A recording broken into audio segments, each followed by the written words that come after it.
Olá, galera, é hora de aprender com o professor Vini. Vamos lá!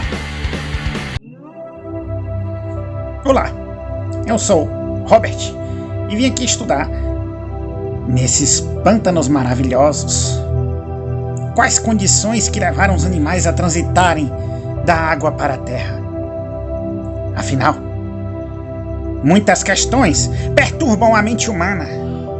Dentre elas, qual a origem da vida? Como que a vida surgiu?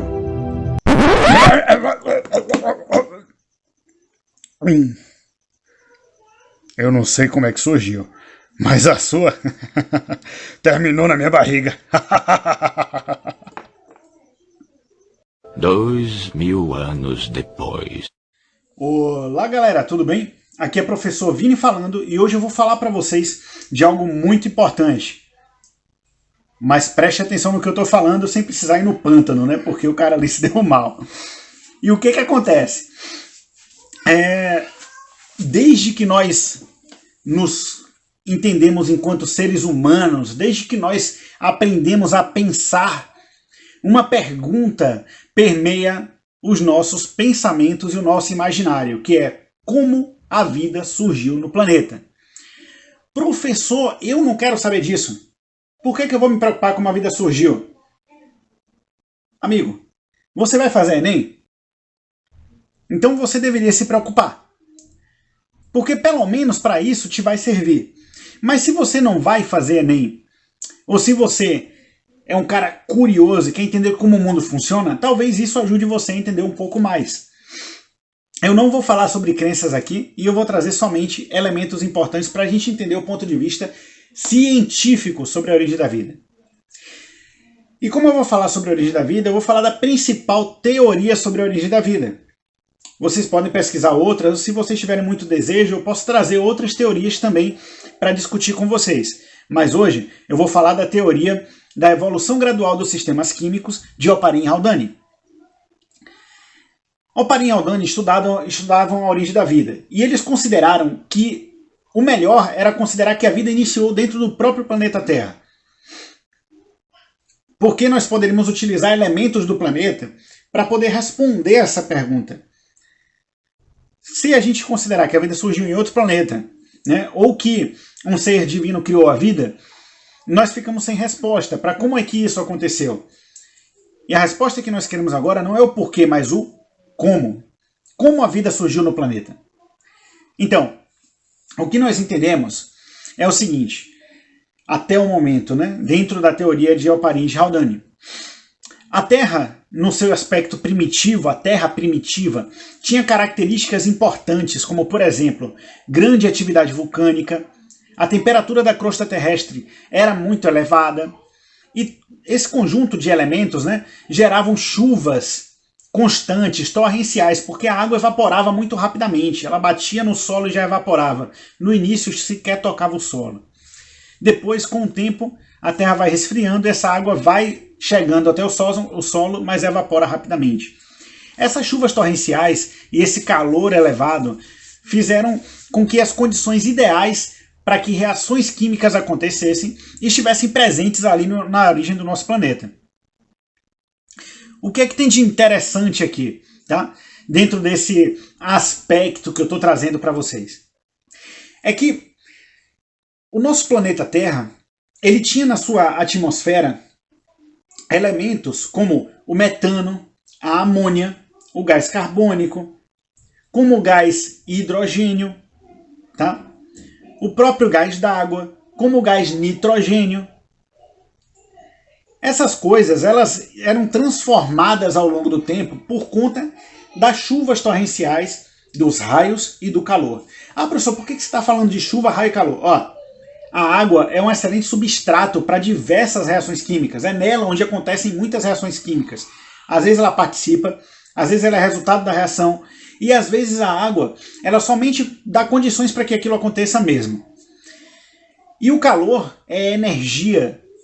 Raios são energia. Então, nós sabemos que a junção desses elementos facilitou a formação tá? Dentro desse contexto de novos elementos químicos, de novos compostos químicos, na verdade, né? E o que é que a gente tem de bacana desse entendimento de Oparin de Haldane? Lá naquela atmosfera primitiva, esses elementos inorgânicos, essas substâncias inorgânicas, elas começaram a interagir entre si. E formaram a partir disso compostos carbonados, né? Compostos de carbono. Essa interação fez com que as primeiras substâncias orgânicas fossem formadas. E daí a gente tem a formação de aminoácidos, a gente tem a formação, né, de lipídios mais simples, e dentre outras coisas, tá?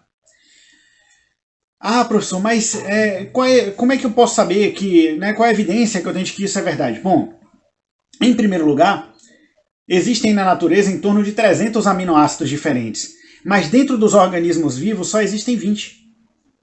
20 tipos apenas, em mim, em vocês, em todo mundo, na baleia azul, na bactéria, no jequitibá, tá?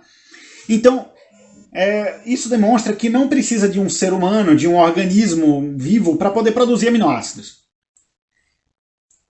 Apenas 20 estão nos seres vivos, é verdade, mas nós temos uma variedade imensa fora deles. Além disso, Stanley Miller testou essa etapa da teoria de Oparin de Haldane. Foi o que ele fez. Em ambiente fechado, ele criou um esquema, né, no qual ele colocou ali elementos da atmosfera primitiva. Então ele tinha raios, ele tinha água, ele tinha dentro daquilo ali, né, faíscas, água, calor, ele tinha um condensador, né? Ele tinha os elementos gasosos da atmosfera primitiva, e isso tudo corria num sistema fechado que inicialmente não tinha substâncias orgânicas, mas com o tempo, essas substâncias surgiram no experimento dele.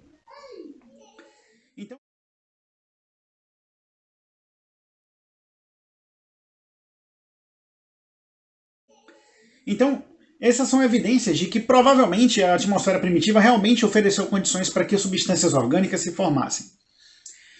Essas substâncias iam se aglutinando naquele oceano primitivo, e ao passo que a Terra resfriou, esse oceano ficou cada vez maior. O oceano primitivo continha água doce, tá, galera? Por que água doce, né? O oceano primitivo continha água doce porque, simplesmente, naquele ambiente ali, a água ainda não tinha acumulado os sais que são lixiviados do continente. O oceano só é salgado porque os rios levam sais do continente até ele, esses sais se acumulam ali dentro e vão formar, né, essa água salgada que a gente conhece hoje. Dentro desse oceano primitivo, essa matéria orgânica tendeu a se aglutinar, igual óleo na água do macarrão. Quando você joga o óleo ali na água, ele forma bolinhas e depois vai se juntando. E daí, se você deixou aquilo parado, tem uma bolona de óleo no meio, né? É isso aí. Então, essa aglomeração que eu estou dizendo para você, ela em algum momento reuniu dentro de um dos aglomerados orgânicos, que a gente vai chamar aqui de coacervado. Coacervado não é organismo vivo, beleza? Não vai marcar que está vivo. Coacervado é um organismo, na verdade, é um conjunto de matéria orgânica que está aglutinada, tudo bem? Dentro desse coacervado, que é um monte de matéria orgânica aglutinada, em algum momento, um deles continha os elementos necessários para a formação do primeiro procarionte do planeta, primeira bactéria primitiva. Esse procarionte provavelmente tinha RNA no lugar do DNA. Esse procarionte provavelmente tinha RNA como material genético. Ele era heterotrófico, ele se alimentava daquela matéria orgânica distribuída no mar primitivo.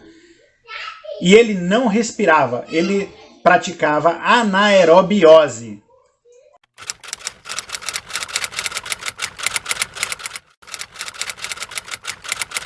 Então, o que acontece aí de interessante? O que a gente tira de interessante disso tudo? Esse procarionte, ele se aproveitava das condições que tinham naquele momento para ele conseguir sobreviver. E o RNA, ele é muito interessante também porque ele é mais simples que o DNA, ele sofre mais mutações. Então, a partir desse primeiro procarionte, é que se originou um procarionte com... Lembrando, procarionte é aquele que não tem núcleo, tá, gente? Uma célula que não tem núcleo, a gente vai discutir as diferenças no vídeo seguinte. Então, esse procarionte, ele originou os primeiros procariontes com DNA. Então ele originou os primeiros procariontes fotossintetizantes que deram, né, para a atmosfera, eles entregaram o oxigênio. E eles posteriormente deram origem também à respiração. Então, esses procariontes, eles foram o início da vida na Terra, e nós dependemos deles até hoje, porque vivemos com eles dentro do nosso corpo. Não com esses exatamente, mas com derivados. E me acompanha porque semana que vem a gente vai estar trazendo um pouco mais para vocês, vai falar da teoria da endossimbiose de Lee-Margulis, para preparar você para o seu curso de graduação, ou para a sua prova de Enem, ou para o seu vestibular, tá bom? Tchau, tchau, vamos lá!